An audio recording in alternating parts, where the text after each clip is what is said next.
Assalamualaikum warahmatullahi wabarakatuh. Perkenalkan, nama saya Yustika Aulia dengan NIM 70 100 125 130 dari kelas D. Pada kesempatan kali ini saya akan membahas tentang materi mikromeritik. Mikromeritik adalah cabang ilmu farmasi yang mempelajari partikel-partikel kecil, terutama mengenai ukuran, bentuk, luas permukaan, porositas, dan kerapatan partikel. Ilmu ini sangat penting karena hampir seluruh sediaan farmasi seperti tablet, kapsul, suspensi, emulsi, krim, serta salep mengandung partikel dengan ukuran tertentu. Karakteristik partikel tersebut akan mempengaruhi kualitas, stabilitas, proses pembuatan, hingga efektivitas obat dalam tubuh. Dalam bidang farmasi, mikromeritik berperan penting karena setiap sediaan farmasi mengandung partikel dengan ukuran dan bentuk tertentu.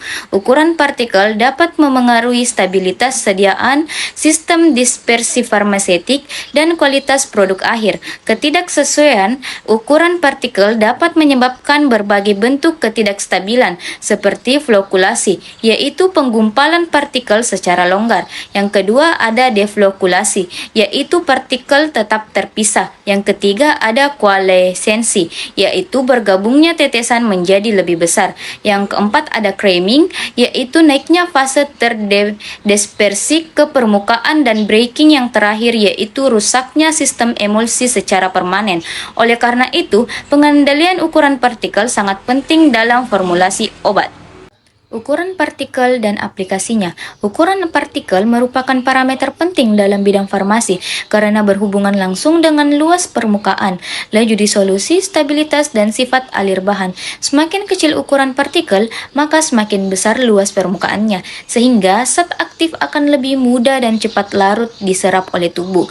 Berdasarkan ukurannya, partikel dapat diklasifikasikan menjadi ukuran 0,5 sampai 10 mikrometer yang umumnya ditemukan pada suspensi dan emulsi halus, ukuran 10-50 yang terdapat pada partikel farmasi halus. Untuk ukuran 50-100 yang banyak digunakan sebagai bahan baku tablet. Untuk ukuran 150-1000 yang termasuk serbuk kasar, dan untuk ukuran 1000-3360 yang tergolong granul besar. Oleh karena itu, ukuran partikel harus dikontrol agar menghasilkan sediaan yang stabil dan efektif.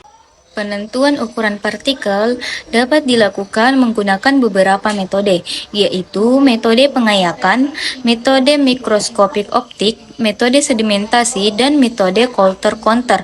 Pemilihan metode bergantung pada ukuran partikel yang akan dianalisis serta tingkat ketelitian yang dibutuhkan. Masing-masing metode memiliki prinsip kerja, kelebihan, dan keterbatasan yang berbeda dalam menentukan distribusi ukuran partikel. Metode pengayakan merupakan metode yang paling sederhana untuk menentukan ukuran partikel. Prinsipnya adalah memisahkan partikel berdasarkan ukuran menggunakan susunan ayakan dengan ukuran lubang yang berbeda-beda. Partikel yang berukuran lebih besar akan tertahan pada ayakan bagian atas, sedangkan partikel yang lebih kecil akan melewati ayakan menuju bagian bawah. Agar hasil pengukuran akurat, ayakan harus dikalibrasi terlebih dahulu. Metode ini umumnya digunakan untuk partikel dengan ukuran minimal 44 mikrometer, yaitu ukuran yang setara dengan ayakan nomor 325. Metode mikroskopik optik dilakukan dengan mengamati partikel secara langsung menggunakan mikroskop. Ukuran partikel diukur menggunakan mikrometer okuler dan mikrometer objek, sehingga diperoleh nilai diameter partikel yang akurat. Metode ini efektif digunakan untuk partikel dengan ukuran sekitar 0,2 sampai 100 mikrometer. Keunggulan metode ini adalah dapat mengamati bentuk, ukuran, dan distribusi partikel secara langsung. Namun, metode ini membutuhkan waktu yang relatif lebih lama dan hasilnya dapat dipengaruhi oleh kemampuan pengamat. Metode sedimentasi digunakan untuk mengukur diameter partikel berdasarkan kecepatan pengendapannya dalam suatu medium cair.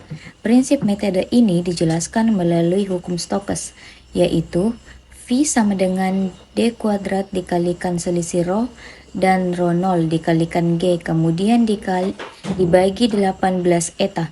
Keterangan dari persamaan tersebut adalah V merupakan kecepatan sedimentasi, D adalah diameter partikel, Rho adalah densitas partikel, Rho0 adalah densitas medium, G adalah percepatan gravitasi, dan eta adalah viskositas medium. Berdasarkan hukum ini, semakin besar diameter partikel, maka semakin cepat partikel mengendap. Sebaliknya, semakin tinggi viskositas medium, maka laju sedimentasi akan semakin lambat. Pengukuran biasanya dilakukan menggunakan alat aeration pipet.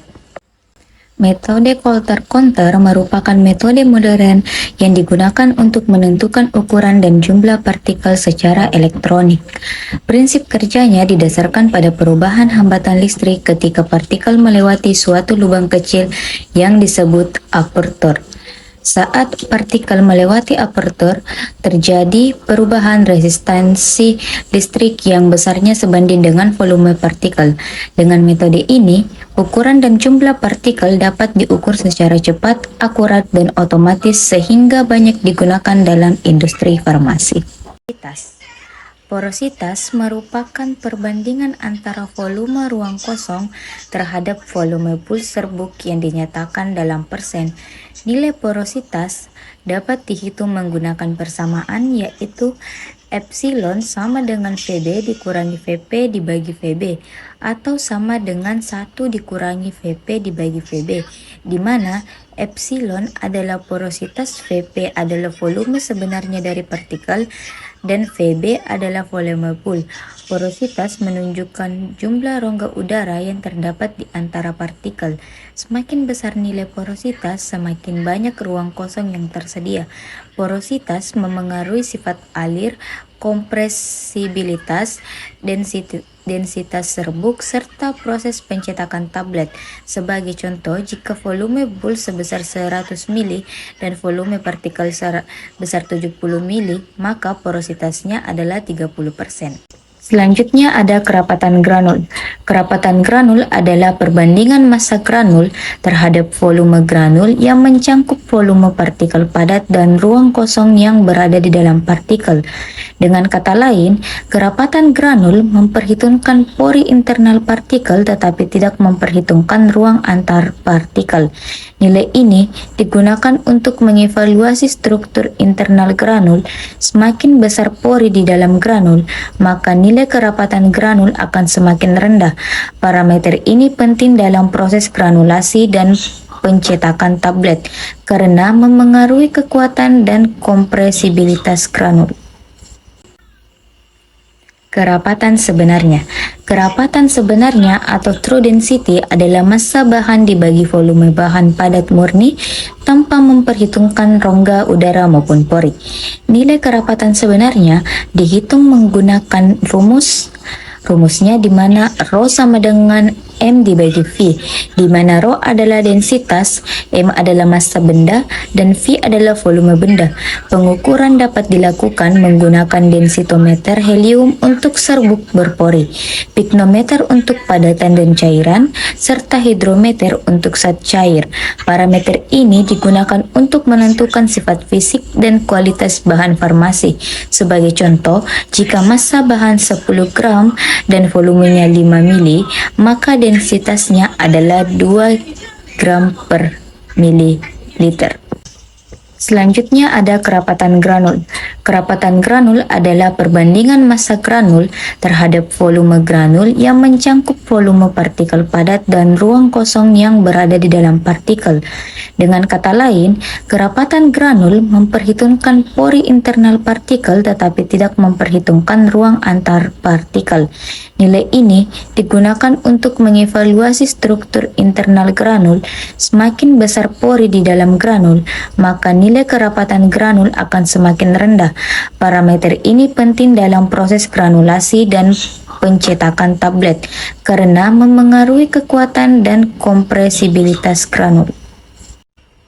Yang terakhir ada kerapatan Boole. Kerapatan Boole adalah perbandingan antara massa serbuk dengan volume total yang didapati serbuk, termasuk rongga udara di antara partikel. Nilainya dipengaruhi oleh distribusi ukuran partikel, bentuk partikel, dan koherensi antar partikel. Semakin banyak rongga udara, semakin kecil nilai kerapatan Boole, di mana porositas jelas menunjukkan ruang kosong di antara granul atau partikel. Rumusnya epsilon sama dengan volume Boole dikurangi volume granul yang dibagi volume Boole, atau sama dengan 1 dikurangi volume granul dibagi volume Boole, dan dapat dinyatakan sebagai epsilon sama dengan 1 dikurangi kerapatan Boole dibagi kerapatan granul. Porositas jelas menunjukkan banyaknya rongga udara antar partikel. Porositas total menunjukkan seluruh ruang kosong dalam serbuk, baik di antaranya maupun di dalam partikel. Epsilon sama dengan volume Boole dikurangi volume partikel dibagi volume Boole, atau sama dengan dikurangi volume Boole partikel dibagi volume Boole, dapat dinyatakan sebagai epsilon sama dengan 1 dikurangi kerapatan Boole dan dibagi kerapatan sebenarnya. Semakin besar porositas, semakin banyak ruang kosong yang terdapat dalam serbuk dan semakin kecil nilai kerapatannya.